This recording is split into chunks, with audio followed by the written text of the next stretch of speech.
Nauset News. Teens you can turn to for news, entertainment, and things to do. Check us out on Channel 22 or Nauset TV on YouTube.com. Now sit back, relax, and enjoy the show. Hello, I'm James Shaw with this week's lineup. Our top story today is on Christmas trees selling out early this year by Kellen Warren, followed by Jeremiah Pranga with College Notebook. After, Things to Do is by Sadie Trudell, and our special report this week on the Human Rights Academy Mannequin Project by Derek Kazuban. Our health tip about not drinking and driving is by Doug Bazio, and our fashion tip this week is again by Cold Jacket. Finally, It's the Law is by Amber Dole, Sports is by Lucas Meehan and Matt Fisher, and our extra about fish is by Kevin Ammer. Now into our top story. Hello, this is Kellen Warren with your week's top story. This week, we are talking about the shortage of Christmas trees on Cape Cod. I think the main factor of this shortage is that there are so many more people living here right now with COVID and such and not want to be in their own hometowns because it's safer here with less cases. And, everyone's going to buy a Christmas tree. Everyone needs a place to go. And so, personally, everywhere that I've been, there's been a big shortage on them. I know talking to my teacher, Miss McCauley, she had a shortage.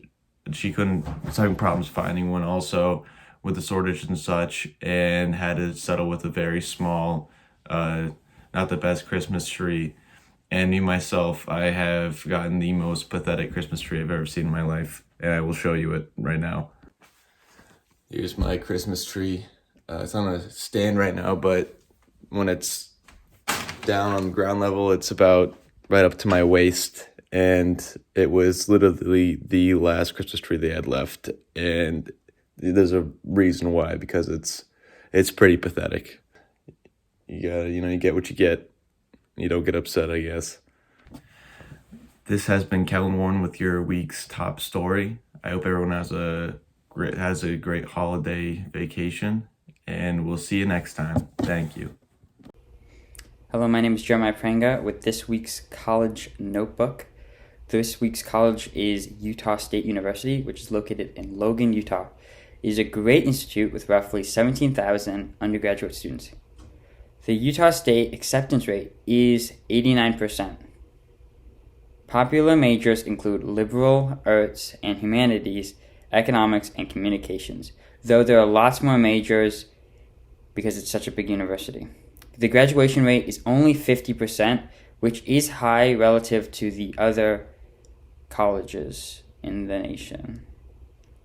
Utah State alumni go on to earn a starting salary of an average $33,000. They offer a wide variety of scholarships too, including their most famous, which is the Presidential Scholarship. This will give you a full ride based on merit, which is if you have a 3.75 GPA or above and a 1450 SAT score or above. Overall, it is a great school for most people. I'm Jeremiah Pranga, and that was your this week's College Notebook. Hi, welcome to Nauset News. My name is Derek Kazuban, here with your special report on the HRA Mannequin. The HRA Mannequin is a new project that the Human Rights Academy is working on this year. It has to do with putting prejudice and judgment aside and looking at an individual. They plan to put this mannequin where everyone can see it. It will make everyone think about how they see people based on the color, gender identity, race, and sexuality. On the mannequin, it says, "If I turn off all the lights so you can't see me, will you still care what color my skin is?" For example, if a black or Asian person, would you look at them differently? We need to be able to treat everyone the same now that our world is turning upside down. Thank you, and this is Derek Kazuban here with your special report. Hello, and welcome to this week's fashion tip. This couple of weeks, we're expecting some of our first snowfall of the winter. If you're planning on being outside, a down jacket can keep you warm and dry. There are also many other styles of weatherproof coats to choose from in many different colors. For keeping warm indoors, either a classic flannel or fleece are stylish options. Warm shoes like Ugg boots or Doc Martens will protect your feet from the cold. Stylized socks are also a fun gift for all ages during the winter. The winter season is the most fashionable time of the year and lets people wear what they want without getting too hot. This has been Cole Jacket with this week's fashion tip. Hello everybody, my name is Lucas Meehan, and today I'll be talking about our winter sports. There are many different changes for each sport due to COVID to ensure the safety of all attendants. For swimming, only dual meets will be allowed in person. Masks must be worn by all coaches, staff, and athletes not competing or warming up. Swimmers can unmask on the starting block, and the mask will be placed in a plastic Ziploc bag and be available at the end of the race. Virtual meets will be possible as long as teams compete on the same day or within a day of each other. Teams will swim in either lanes 1 through 3 or 4 through 6, which is the opposite of alternating lanes typically used. Volleyball, on the other hand, was moved from fall to being a winter sport, and there are not that many changes. First of all, they eliminated the loss of a rally point penalty for fair use to submit the team roster during the pre-match conference and replaces the penalty with unnecessary delay, also called a yellow card. They also created a penalty progression by allowing an official to warn a head coach with a yellow, unsporting conduct card without requiring the coach to remain seated for the remainder of the game. The next sport I'll be talking about is hockey, which has a few changes, mostly to the bench and penalty areas. On the ice, though, the biggest change will be the scrums along the boards that will be limited to 2 players, 1 from each team. If a third player joins the scrum, officials will stop the play. Scrums will be permitted to last 5 seconds before officials use their whistle. Masks will also be required while playing. There will be no use of locker rooms other than a restroom and no shared beverages. The teams will not shake hands after the game either. Last but not least, I'll be talking about basketball, which has many different changes. The biggest changes in basketball will involve tip-offs, free throws, and inbounding. There will be no jump balls to start games. Instead, a coin toss will be used, and the visiting team will make the call. There will no longer be inbounding from the baseline. Those inbound situations will move to the sidelines at the free throw line extended. The player defending the inbounder must give them 6 feet of space, while also having all players wearing masks and 6 feet apart. Players also have to refrain from helping each other up by their hands, as well as huddling during the time stoppages, and pre-game and post-game handshakes will be eliminated. Now I'll send it over to Matt Fisher, who will be talking about all the special athletes that have already committed. Hello, my name is Matt Fisher. Today I'll be talking about the athletes who have committed to play sports next year in college. For baseball, Kurt Thomas committed to Central Connecticut, Richie Kors committed to Suffolk, and Ethan Keeney committed to Roger Williams. For cross country and track, Izzy Nobley committed to Johns Hopkins. Girls basketball, Corinne Moresti committed to Quinnipiac. For boys soccer, Connor Cushion committed to Wheaton College, and Ethan Boyle committed to Clarkson University. For field hockey, Lane McIntyre committed to New England College. Abby Stevens committed to Roger Williams.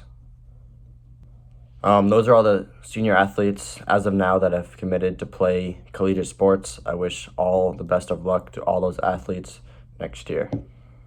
My name is Amber Dole, and welcome to It's the Law.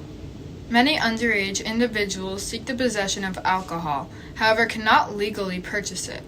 So they pursued a request from someone of the legal drinking age, which in Massachusetts is 21 years old, and asked they supply alcohol for them. In Massachusetts, this is a criminal offense. If found guilty, there are punishments. You can end up to 1 year in jail, a fine of up to $2,000, or even both jail time and the fine. Thank you, and this has been It's the Law. Hi, I'm Suchelle, and this is Things to Do. As it's the holiday season, why not get in the spirit and watch a movie inside? Home Alone is personally my favorite Christmas movie, but you might want to watch something newer, like How the Grinch Stole Christmas. There are so many different versions, so you can pick your favorite. Or if you celebrate Hanukkah, there are many other options, like A Full Court Miracle about a college basketball star being put on the sidelines for a big game during the Hanukkah season. A new show, Tiny Pretty Things, playing now on Netflix, has dancing secrets and scandal, an attack on the star student at an elite ballet school, has everyone fighting to be her replacement using lies, betrayal, and fierce and intense competition. On the Cape around the holidays, there are many different things to do, like seeing Gardens Aglow, which is happening until the end of the month on Fridays, Saturdays, and Sundays.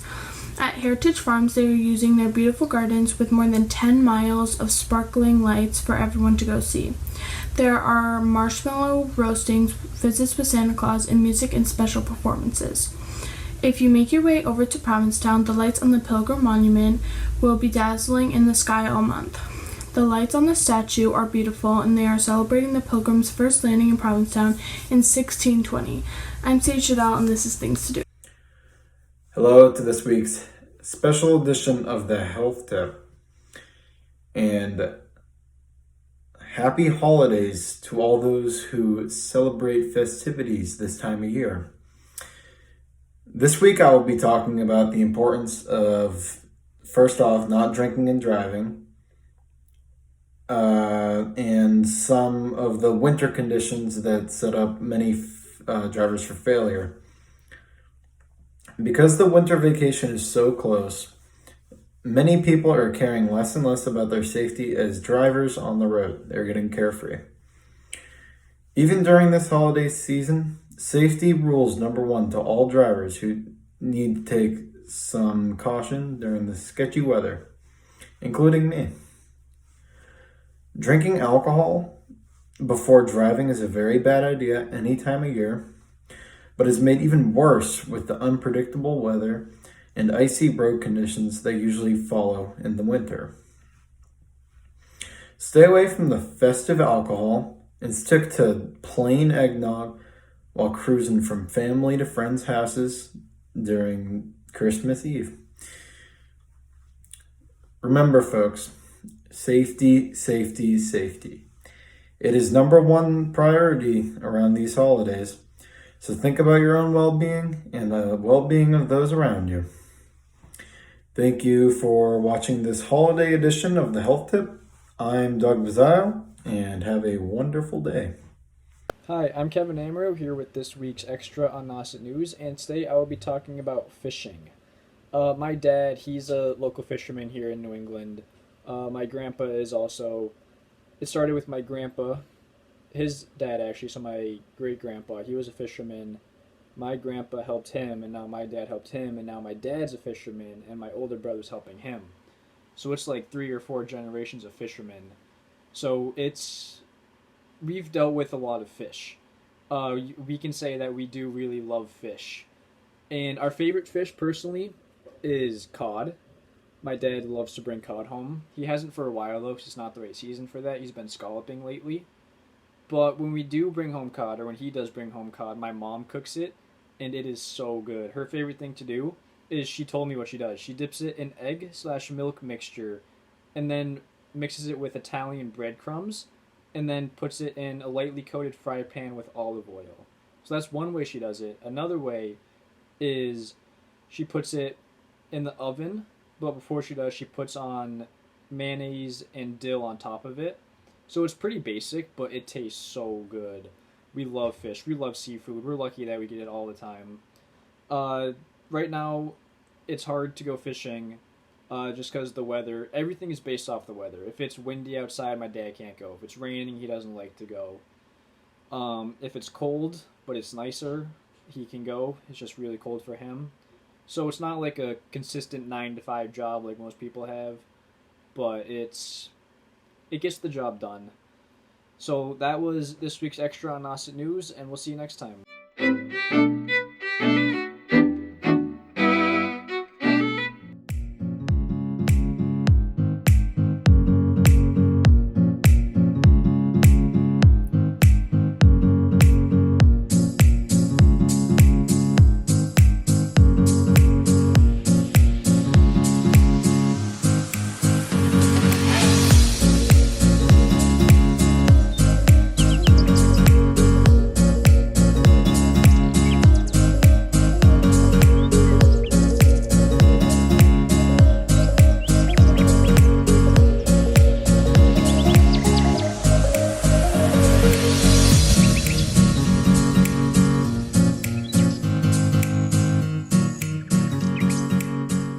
Hi, this is Callan Warren, and I want to wish everyone a happy and COVID-free holiday. Hi, this is Derek Kazaban here from Nauset News. I want to wish everybody a happy new year and warm wishes for the new year. And I hope you have a wonderful Christmas and be safe and enjoy the time you have with your family. Thank you, and this is Derek Kazaban here from Nauset News. I'm Jeremiah Franga, wishing all of you guys a very happy holidays.